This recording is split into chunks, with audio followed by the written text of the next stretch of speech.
Good evening. I am Samriddhi and these are the headlines of the hour. US decides to shut down the grant-aided project Millennium Challenge Corporation (MCC). Nepal awaits official word as $630 million infrastructure project hangs in balance. Health Minister orders immediate execution of MEC decision as resident doctors protest for the 8th level government pay. Teacher protest enters 23rd day demanding immediate passage of education bill.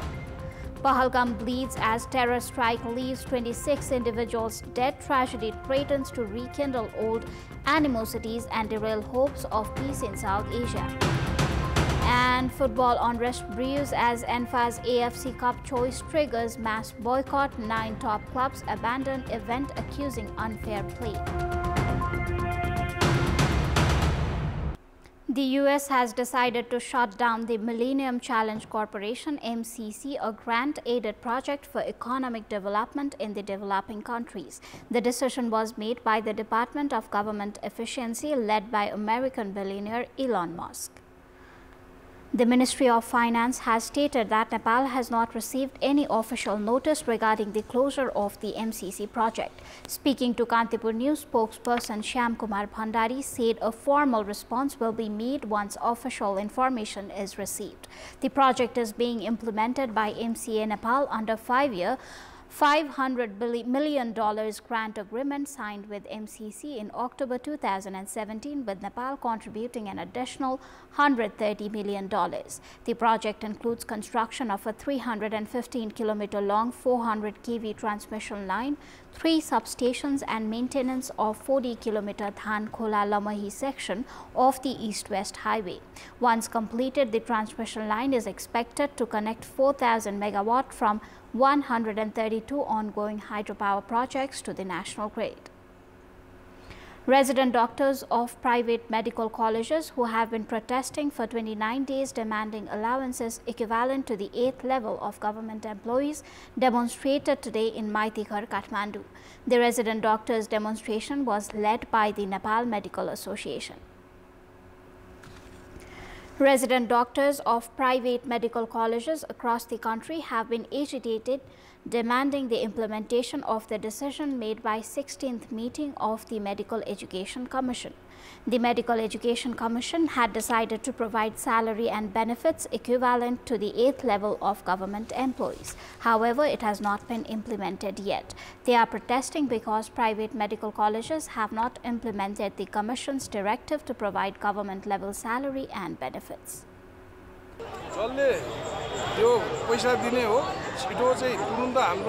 आवश्यक चिकित्सा गरेर पैसा दिनु पर्यो त्यो राज्यले दिने हो निजी मेडिकल कलेज दिने हो यो हामीलाई मतलब छैन तर राज्यको निर्णय कार्यान्वयन हुनु पर्यो दोस्रो यो आन्दोलनको क्रममा जे जति हाम्रो आवश्यक चिकित्सकहरू यहाँ आन्दोलनमा आउनु भएको छ उहाँहरूलाई पटक पटक दबाब धम्की दिने काम भएको छ त्यसलाई नलिफाई गरेर ससम्मान आफ्नो काममा फर्किने स्थिति दिनु पर्यो. Meanwhile, Health Minister Pradeep Paudel has directed private medical colleges to implement the Commission's decision as soon as possible. Following a discussion with resident doctors today, Minister Paudel even warned that if private medical colleges do not provide the stipulated allowances, the ministry will not undertake any work related to them. निजी प्रतिष्ठान कलेजहरू चलाउने सञ्चालक ज्यूहरूले सरकारले गरेको निर्णय नमान्न मिल्दैन. नमान्नु भयो भने जस्तै म तपाईहरुलाई आजदेखि नै म भन्छु अब मन्त्रालयसँग तालुकदार मन्त्रालयसँग उहाँहरुको जति पनि कामहरु अथवा सरोकारहरु हुन्छ ती कुनै पनि कुरा 48700 को कार्यान्वयन नगरेसम्म चाहिँ उहाँहरुको तालुकका विषयहरु सरकारका विषयहरु कुनै पनि अगाडि बढ्दैन. At the initiative of the Medical Association, Health Minister Paudel held a discussion today with the protesting resident doctors. Teachers of community schools have continued their protest for the 23rd day today. Teachers have been staging a Kathmandu-centric protest since 2nd of April demanding the School Education Act. They have been demanding the implementation of agreements reached with the previous 3 governments. The Confederation of Nepalese Teachers has stated that the protest will continue until the government guarantees the enactment of an Education Act that ensures the professional rights and interests of teachers as per the agreement. The Class 12 examinations, which were scheduled to begin today, have been postponed due to the teachers' protest. Addressing the demands of the teachers and getting them back to school is the first challenge for the newly appointed Education Minister Raghuji Pant. Teachers have been demanding the immediate passage of the Education Bill, while Parliament's budget session is also starting tomorrow. Chair of the main opposition party, the CPN Maoist Centre, Pushpa Kamal Dahal, has stated that the government has failed to address the demands of the protesting teachers. Addressing a meeting of the Maoist Parliamentary Party held in Singhadarbar today, Chair Dahal said that party's lawmakers have been directed to play a role in addressing the teachers' demands through the parliament, as the government has been unable to do so. Dahal emphasized the need to pressure the government from both the streets and the parliament. He mentioned that discussions are underway with teachers, doctors and microfinance victims, claiming that the government is moving towards increasing complexities instead of resolving the issues, according to Chief Whip Hitras Pandey, who participated in the meeting. सडकमा धन्य 3 हप्तादेखि लगातार चाहिँ आफ्ना मागहरूलाई लिएर आन्दोलनरत हुनुहुन्छ। त्योसँग सम्बन्धित विद्यालय शिक्षा विधेयक हाम्रो दलका नेता चाहिँ प्रधानमन्त्री हुँदा नै त्यो विधेयक संसदमा प्रस्तुत भएको थियो। यसको साथसाथै बहुप्रतीक्षित संघीय निजामती विधेयक पनि त्यतिखेर नै संसदमा प्रस्तुत भएको थियो र संघीय निजामती विधेयक चाहिँ राज्य व्यवस्था तथा सुशासन समितिले उपसमिति बनाएर उपसमितिबाट आफ्नो प्रतिवेदन सहित त्यो समितिमा गएर त्यो करिब अन्तिम चरणमा पुगेको छ। सँगसँगै विद्यालय शिक्षा विधेयक उपसमिति बनाएर उपसमितिले आफ्नो समय सीमाभित्र त्यो काम अगाडि बढाइरहेको छ। यो बेलामा नै विद्यालय शिक्षा विधेयकलाई अगाडि बढाउने विषयवस्तु, संघीय निजामती शिक्षा विधेयकलाई अगाडि बढाउने विषयवस्तु लगायत कयौं महत्त्वपूर्ण अरु विधेयकहरू। Discussions were also held in the meeting regarding the parliament session starting tomorrow, the latest political developments and government's working style, the party's role and public expectations. Deputy Prime Minister and Minister for Urban Development Prakash Man Singh has stated that the achievements of people's movement are in danger of being lost due to people only demanding rights and not fulfilling their duties. Speaking at a program organized in Bhaktapur today on the occasion of the 102nd birth anniversary of Janamat Nagarik, Deputy Prime Minister Singh said that whether it was the 1990 movement or the 2006 People's Movement, all parties stood together and struggled to achieve the current situation, and everyone should work together to protect it. He also urged the youth to be aware that the rights achieved with difficulty could be lost if they follow the crowd blindly. He said that all parties should stand together to protect the democracy that was achieved through much sacrifice and dedication. In the program, leaders discussed the contributions of the late Janamat Nagarik, a leader of the democratic movement, to the achievement of democracy. It is time for our segment Public Pulse, where text us with your opinion.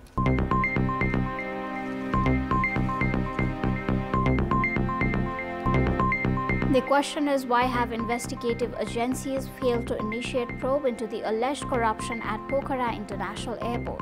Option A, protecting leaders. Option B, weak institutions. And option C, preparations probably underway. The voting is on. Type NEWS, select your option A, B or C and send it to 34001 to share your opinion with us. It is time now for a short break. We have more news coming up. Welcome back. Body of Nepali youth Sudeep Neupane, who was killed in a terrorist attack in Jammu and Kashmir, India, was brought to Nepal this morning. Following the initiative of the Ministry of Foreign Affairs, Sudeep's body was flown from Srinagar to New Delhi and then to Lucknow by airplane, and from there to the Nepal-India border by ambulance. Indian authorities handed over Nepani's body to his family in the presence of Nepali administration officials. Chief District Officer of Rupandehi, Babudev Khimire, informed that deceased uncle Mahashram Pandey received the body at Sunauli this morning in the presence of Rupandehi District Administration Office.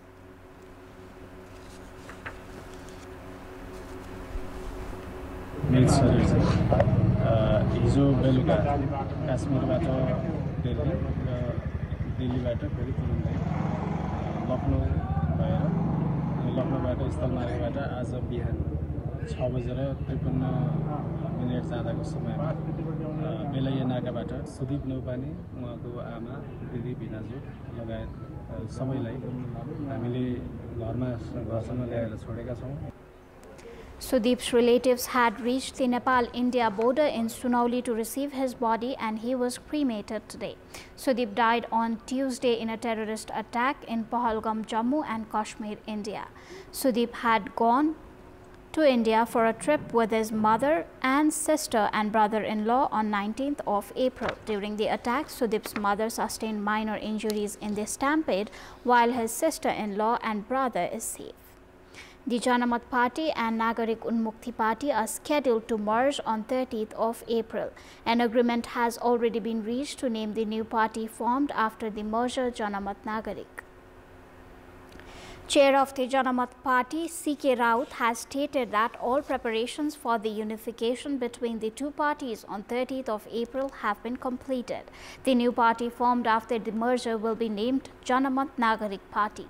C.K. Raut will be the chairperson of the new party, while Ranjita Shrestha, the chairperson of the Nagarik Unmukti Party, will be the co-chair. An agreement has also been reached to have Resham Lal Chaudhary, the founding chair of Nagarik Unmukti Party, as the patron of the party. It has also been agreed to keep a traditional basket, which is currently the election symbol of Nagarik Unmukti Party, as the election symbol of the new party. The Central Committee members of the new party will include the current Central Committee members of both parties. The new party, formed after the unification of the two parties, will become the fifth largest force in the parliament. Currently, Janamat has 6 lawmakers and Nagarik Unmukti has 4 lawmakers in the House of Representatives. The heat has increased excessively in many places in the Tarai region of Madhesh, Bagmati, Gandaki, Lumbini and Sudur Pashchim provinces. Hot winds have started blowing with the increase in heat. Meteorologists have predicted that hot winds will continue to blow in the Tarai districts until Friday. The Weather Forecasting Division of the Department of Hydrology and Meteorology has issued a special bulletin advising people to be cautious due to the hot winds. The scorching heat and heat wave that have been increasing for the past 3 days have affected the daily life of the Tarai region of Sudur Pashchim, including Dhangadi. Due to the intense heat and hot winds, it has become difficult to work and move around. The temperature in Kailali has been measured up to 40 degrees Celsius. Laborers, senior citizens and school children are the most affected by the heat. With the increase in heat, the movement in the markets has decreased during the day. Doctors have advised people to drink plenty of fluids to keep the body hydrated and to avoid stale, rotten and haphazardly stored food to protect themselves from the heat. The administration has urged people to avoid going outside during the day as much as possible, as the heat is still increasing. Last year, the temperature in Dhangadi had reached 44 degrees Celsius.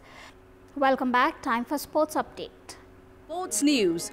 The All Nepal Football Association ANFA is facing turmoil after 9 clubs declared a boycott of the knockout tournament set for 3rd May 2025, protesting ANFA's alleged favoritism in selecting a single club for the AFC Cup.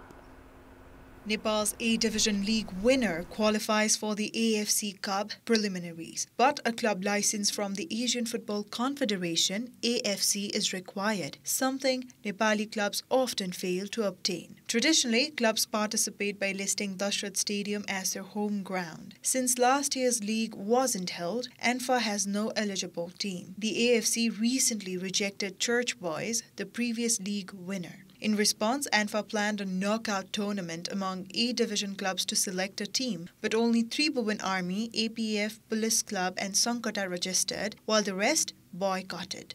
एउटा मोफसलको tournament जस्तो खेल्ने हो भन्नुभयो त्यसको लागि त केही छैन तर हामीले जुन इन्भेस्ट गरिसकेका हुन्छ ए डिभिजनको अब नकआउट टुर्नामेन्ट अथवा लिगै भन्नु गर्दाखेरि त हाम्रो दर्शकहरूले पनि त्यही क्वालिटी खोज्छ नि त समय भ्याउने गरी गर्यो भने त हामी खेल्न पनि सक्छौं तर समय डेडलाइन आइसकेपछि हतारले ल्याइदियो के योभन्दा अगाडि नै उहाँले 2 महिना अगाडि 3 महिना अगाडि भन्नुभएको त हामी माइन्ड मेकअप पनि गर्थ्यौं होला अब खेलाडीहरू पनि सबै अहिले इन्गेजै छन् हैन इन्गेज छन् सबै कन्ट्याक्ट गर्नुपर्ने सबै गर्नुपर्ने भ्याइ नभ्याइ हुने भयो उहाँहरू चाहिँ के भन्नुहुन्छ जस्तो जे होस् विदेशी खेलाडी नराखे पनि एउटा गरौँ भन्ने हुनुहुन्छ तर यो गरेर कुनै त्यसको त सक भएन यसले चाहिँ एउटा नसेट पनि दिन्छ किन गर्नुपर्ने रहेछ यसको औचित्य के रहेछ भन्ने पनि थाहा हुने हो नि त न त लिग भएन लिग नभएर के भयो र अरु टुर्नामेन्ट खेलिरहेछ जस्तो हुन्छ Participation in this tournament is mandatory for entry into the AFC club, but both ANFA and the clubs show little interest with just 9 days left before it begins.